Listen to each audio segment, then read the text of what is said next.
पूर्व मध्यकाल का ये पूर्व मध्यकाल में आप पढ़ रहे थे उत्तर भारत का इतिहास, इसमें आप गुर्जर प्रतिहार को पढ़ चुके हैं। ये राजपुताना है पूर्व मध्यकाल में उत्तर भारत में, जिसमें 4 वंशों की चर्चा चल रही, गुर्जर प्रतिहार, परमार, चौहान, चालुक्य की। और इसमें आपने गुर्जर प्रतिहार पहले पढ़ चुके हैं, आप पहले 2-3 क्लास में आपको मिल चुका लेक्चर। आज क्या है, परमार है। परमार में जितनी जानकारी आज आपको दी जाएगी उतने में कंप्लीट हो जाएगा। और प्री एग्जाम में जितना सवाल बनता है, चाहे जो प्री एग्जाम हो, चाहे वनडे का भी कोई एग्जाम हो, अगर परमार वंश से सवाल पूछा जाएगा तो इतने से ही आपको मिल जाएगा, आपको टेंशन नहीं लेना जरा सा भी। तो चलना क्या, परमार अगर देखा जाए तो सभी राजपूतों की उत्पत्ति, इन 4 राजपूतों यानी गुर्जर प्रतिहार, परमार, चौहान, चालुक्य, इनकी उत्पत्ति कैसे हुई है? गुरु वशिष्ठ द्वारा यज्ञ करते हुए माउंट आबू पर 4 राजपूतों की उत्पत्ति की गई है, ऐसा बताया गया है। पहली क्लास में बताया जा चुका आपको इसके बारे में। आज जाना परमार का अर्थ क्या होता है? शत्रु को मारने वाला। सीधा सवाल क्या, परमार का अर्थ क्या है? शत्रु को मारने वाला। एक बात उठती है कि परमार वंश के लोग कहाँ थे? तो अगर ये कहा जाए शुरुआत का जो समय था सीमित क्षेत्र पर था। सीमित का मतलब क्या होता है? माउंट आबू के आसपास ही, जहां इनकी उत्पत्ति हुई है उसी के आसपास इनका राज्य था, सीमित था। बहुत बड़े भूभाग पे शासन नहीं कर रहे थे, इतने माउंट आबू के आसपास ही ये शासन कर रहे थे। अब एक खास बात होती कि फिर कहाँ थे? तो मालवा जानते हैं, मालवा, इन्हें क्या कहा जाता है? मालवा के परमार। क्या कहा था? मालवा के परमार।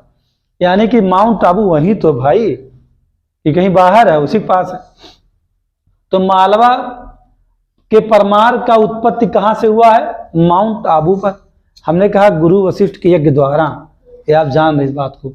इन्होंने मालवा के जो परमार थे, इन्होंने अपनी राजधानी किसे बनाया? उज्जैन को या धारा नगरी को। आज भी आप उज्जैन को जानते हो। उज्जैन कहाँ है? क्षिप्रा नदी के तट पे बसा हुआ शहर है, महाकाल का शहर है वो।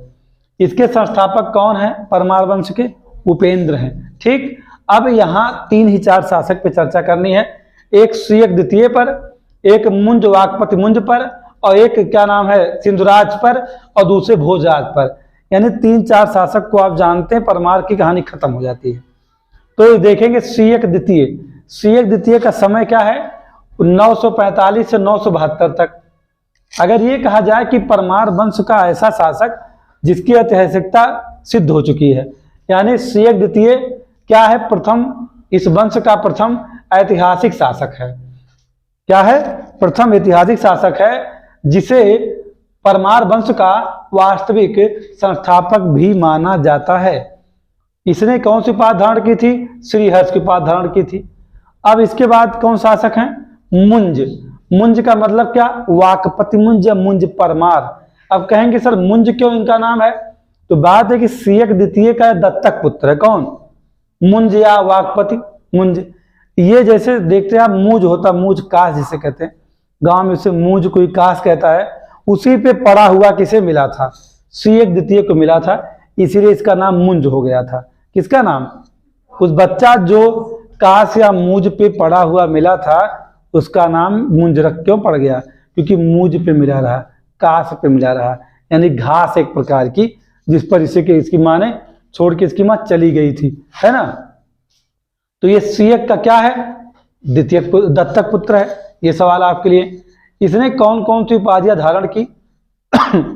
वाकपति राज की उपाधि धारण की, अमोघ वर्ष की उपाधि धारण की, उत्पल राज की उपाधि धारण की, पृथ्वी वल्लभ और श्री वल्लभ जैसी उपाधियां कौन? मुंज ने धारण किया, है ना। इसी को क्या कहा जाता है?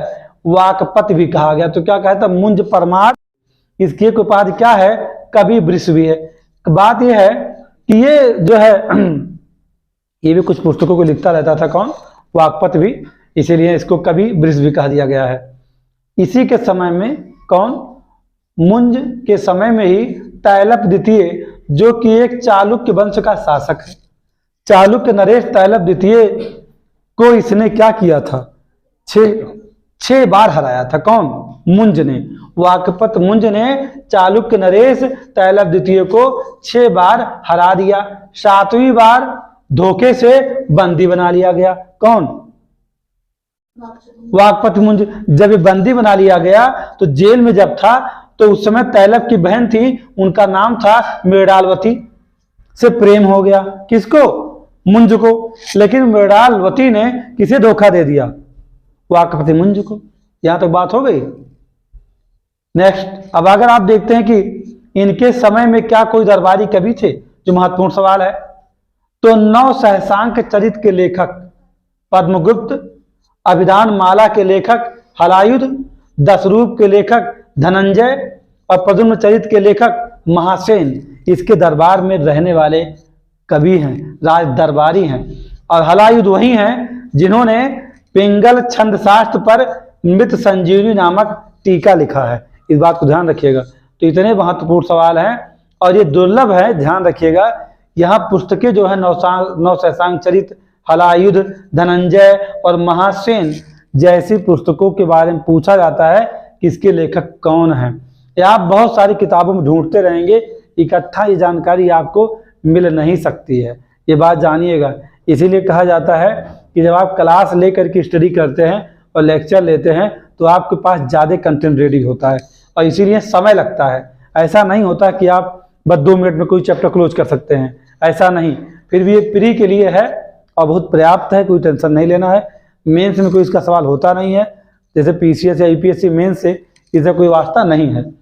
चलिए, हाँ, इनके प्रतिहार गुर्जर या पूर्व मध्यकाल का सामाजिक राजनीतिक आर्थिक इतिहास जो होता है वो किसका हिस्सा है, यानी कोई स्थापत्य है तो मेंस में होता, बाकी नहीं कोई दिक्कत है।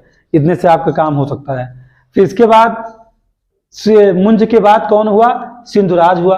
सिंधुराज का समय 996 से 1010 तक है। इसकी 2 उपाधियां हैं। एक उपाधि क्या है? नौ सहसांक चरित और दूसरी उपाधि विक्रमादित्य। यानी परमार वंशीय शासक निम्नलिखित में से कौन है जिसने नौ सहसांक चरित की उपाधि धारण की, या परमार वंशीय शासक कौन है जिसने विक्रमादित्य की उपाधि धारण की, जबकि विक्रमादित्य की उपाधियां गुप्त वंश में दिखती हैं, है ना। इस बात समय में सत्याश्रय कौन है? चालुक्य नरेश है। क्या किया? सत्याश्रय को हराकर अपने भाई का बदला किसने ले लिया? सिंधुराज ने। ठीक, और इन्हें जानते सिंधुराज हैं। सिंधुराज का पूरा जीवन चरित्र जानते कहाँ मिलता है? नौ सहसांक चरित्र मिलता है, इसीलिए इसकी उपाधि क्या है? नौ सहसांक चरित है। इसके बाद के जो शासक हैं उनका नाम भोज परमार। भोज परमार का समय क्या है? 1010 से और 1055 तक। अब यहाँ क्या परमारों में अगर ये कहा जाए कि सबसे महान शासक कौन है तो भोज परमार है, जिसकी कविराज भी उपाधि है। और इसने जानते हैं, इसने कल्याणी के और अनिलवाड़ के चालुक्यों को पराजित किया, लेकिन चंदेल वंशीय शासक विद्याधर से हार गया था। कौन? भोज परमार, है ना। इसने, ये कवि भी है, मैंने कहा कविराज है तो इन्होंने बहुत सारी पुस्तकें लिखी है। अच्छा, यहाँ से पुस्तकों संबंधित सवाल परमार वंश से पूछा जाता है, या तो शासकों का वंश लगवाया जाए क्रम, या तो इनके पुस्तकों को पूछा जाएगा कौन किसकी रचना है या किसके समय में लिखी गई है। सरस्वती कंठाभरण संस्कृत भाषा में है, किसने लिखा है? भोज ने। राज मृगन खगोल से खगोल विज्ञान संबंधित है, किसने लिखा है? भोज ने। ठीक, राजमार्तंड योग विद्या पर लिखी गई पुस्तक है। श्रृंगार मंजरी कथा, कूर्म शतक, व्यवहार मंजरी, चंपू रामायण, सम्रांगण सूत्रधार, युक्त कल्पतरु जैसे ग्रंथों की रचना किसने किया है? भोज ने किया है। इन्होंने चित्तौड़ में, कौन? भोज ने चित्तौड़ राजस्थान में त्रिभुवन नारायण मंदिर का निर्माण कराया है। ये सवाल पूछा जा चुका है यूपीएससी में, ध्यान रखिएगा। और उदयपुर में नीलकंठेश्वर मंदिर का निर्माण करवाया, किसने करवाया था? भोज ने करवाया था। ठीक, और इनके राज दरबारी कवि कौन कौन है ये जान लीजिए आप। वल्लभ, मेरुतुंग, राजशेखर, माघ, धनपाल, मानतुंग इतने लोग इनके दरबार की शोभा बढ़ाए थे। किसके शोभा बढ़ाए थे? भोज परमार के। एक तत्व परीक्षा पुस्तक है जिसका संबंध शैव धर्म से है, इसको भी किसने लिखा है? भोज परमार ने।